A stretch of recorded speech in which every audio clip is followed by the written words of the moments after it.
Selamat malam tuan-tuan dan puan-puan semua, salam sejahtera. Saya nak cerita dengan kamu nih.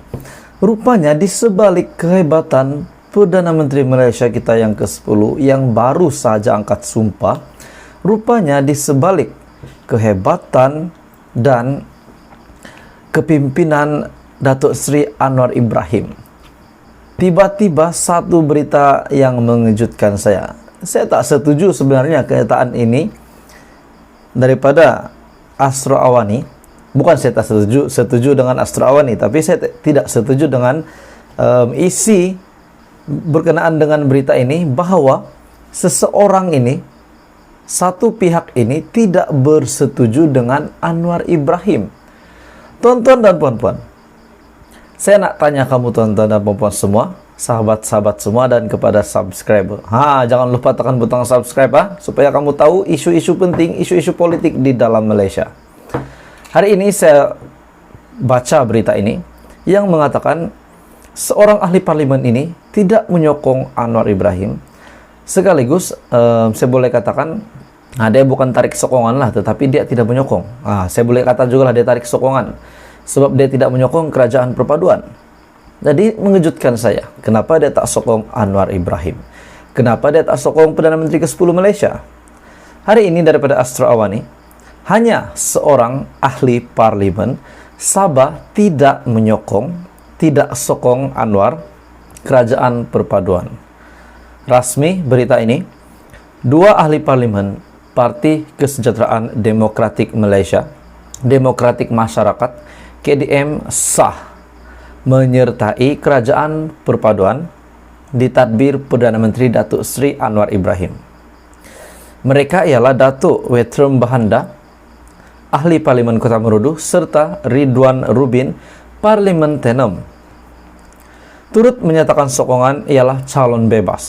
Calon bebas yang kalau di Parlimen P167 Kudat, beliau sekarang memang sangat membantu sentiasa di dalam jelajah politiknya, memang sangat memberi kesan yang begitu besar sekali untuk masyarakat, terutamanya di Parlimen P167 Kudat, tidak kira di daerah Kudat dan juga daerah Pitas. Turut menyatakan sokongan ialah calon bebas yang menang di kerusi Parlimen Kudat, Datuk Verden Bahanda, yang menang majoriti sebanyak, kalau saya tak silap lah, kalau saya silap Anda boleh betulkan, yaitu 1.967 majority. Tuan-tuan dan puan, penyerahan surat sokongan kepada Anwar itu disampaikan Presiden KDM Datuk Peter Anthony.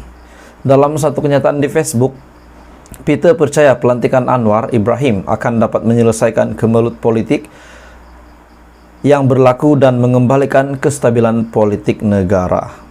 Pilihan raya sudah berlalu, sudah baik. Berlalu yang baik kita jadikan teladan dan yang buruk kita jadikan sempadan. Saya menyeru semua bersama-sama berganding bahu untuk membina Sabah dan Malaysia, katanya. Dengan sokongan KDM 24 daripada 25 Parlimen Sabah menyokong Anwar dan juga kerajaan perpaduan. Hanya satu ahli parlimen, yaitu Datuk Seri Ronald Kiandi, kekal bersama Perikatan Nasional. Pada pilihan raya umum ke-15, Ronald bertanding atas tiket Perikatan Nasional di Parlimen Beluran dengan majoriti 1.594 undi, menewaskan calon Barisan Nasional Benedict Asmat Felix Joseph Saang daripada Pakatan Harapan, Rowena Rashid Parti Warisan, serta calon Parti Pejuang Tanah Air Pejuang Housing Samsudin. Jadi tuan-tuan dan puan-puan, baru saya tahu malam ini kenapa dia tidak sokong kerajaan perpaduan. Sebabnya dia daripada Perikatan Nasional, parti gabungan ataupun pengurusinya daripada Perikatan Nasional, yaitu Muhyiddin Yassin sendiri. Jadi berita hari ini daripada Astro Awani, hanya seorang ahli parlimen Sabah tidak sokong Anwar dan kerajaan perpaduan, dan beliau adalah Datuk Seri Ronald Kiandi, di mana beliau telah mengambil satu keputusan muktamad untuk kekal bersama Perikatan Nasional. Jadi apa pandangan Anda berkenaan dengan berita hari ini? Dan hanya satu saja ahli parlimen di Sabah yang tidak menyokong Anwar Ibrahim. Ini menampakkan bahwa Datuk Seri Anwar Ibrahim memang selayaknya menjadi Perdana Menteri. Dianggap salah Kenapa tidak? Satu kenyataan daripada Ismail Sabri pada hari ini betul-betul mengejutkan saya, tuan-tuan dan puan-puan. Malam ini beliau telah mengeluarkan kenyataan ini. Daripada biharian.com, jumpa kawan PAS dituduh pengkhianat. Jumpa Pakatan Harapan dianggap hero penyelamat UMNO. Jadi, apa yang Ismail Sabri Yaakob perlu lakukan, tuan-tuan dan puan-puan? Coba Anda komen. Jumpa kawan PAS dituduh Ismail Sabri ini pengkhianat. Jumpa Pakatan Harapan pula dianggap hero penyelamat UMNO. Naib Presiden UMNO, Datuk Sri Ismail Sabri Yaakob, menafikan terdapat pertemuan tertutup yang membabitkan pemimpin Barisan Nasional dan juga PAS di sebuah kelab golf di Petaling Jaya semalam. Ismail Sabri juga berkata, segala tindakannya kini disalah tafsir dengan rakan daripada PAS, manakala pihak yang bertemu dengan pimpinan Pakatan Harapan dianggap hero pula. Tak betul pertemuan itu, katanya. Mana ada perjumpaan membabitkan 10 orang itu. Tengok senarai nama, 5 orang sahaja. Ini semua fitnah jahat untuk merosakkan nama Ismail Sabri. Hari ini nak jumpa kawan-kawan pun tak boleh. Jumpa kawan PAS dianggap jadi pengkhianat. Jumpa orang PH jadi hero penyelamat parti. Semua orang dah gila, katanya, seperti dilaporkan portal Malaysia Kini. Ismail Sabri cakap semua orang dah gila. Malaysia Kini turut melaporkan pertemuan itu dikatakan membabitkan 10 pemimpin Barisan Nasional dan juga PAS. Di Malaysia Kini telah menerima laporan bahwa pertemuan itu dikatakan membabitkan 10 pemimpin BN dan PAS. Tetapi kenyataan ini, Ismail Sabri Yaakob menidakkan kenyataan ini. Selain Ismail Sabri, pemimpin lain yang didakwa terbabit dalam pertemuan itu ialah Ketua UMNO Bahagian Ketere, Tan Sri Anwar Musa, Setiausaha Agung PAS, Datuk Sri Taqiyuddin Hasan, Presiden MCA, Datuk Sri Dr. Wee Ka Siong, dan bekas Timbalan Ketua UMNO Bahagian Putrajaya, Datuk Tun Faisal Ismail Aziz. Ismail Sabri berkata, beliau hanya menghadiri majlis perpisahan bersama bekas kaki tangannya di Jabatan Perdana Menteri. Tetapi ada fitnah mengatakan beliau bersama Bendahari Agung Barisan Nasional, Datuk Sri Hishamuddin Tun Husin. Kata beliau, pemimpin UMNO lain seperti Khairi Jamaluddin Abu Bakar turut difitnah bahwa beliau membuat gerakan untuk melawan Presiden Datuk Sri Dr. Ahmad Zahid Hamidi.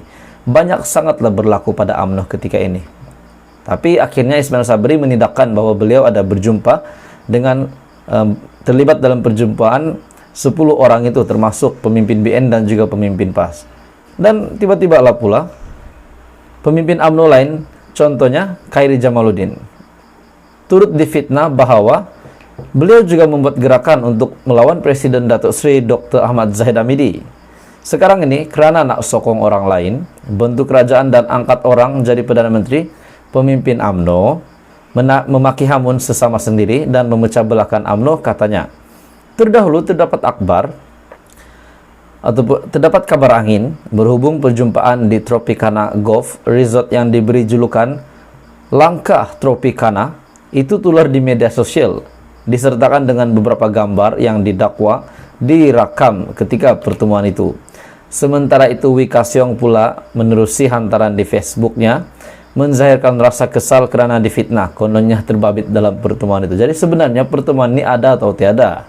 Apa pandangan Anda, tuan-tuan dan puan, setelah Ismail Sabri mengeluarkan kenyataan ini? Yaitu, katanya jumpa kawan PAS dituduh pengkhianat, jumpa Pakatan Harapan dianggap hero penyelamat UMNO, katanya.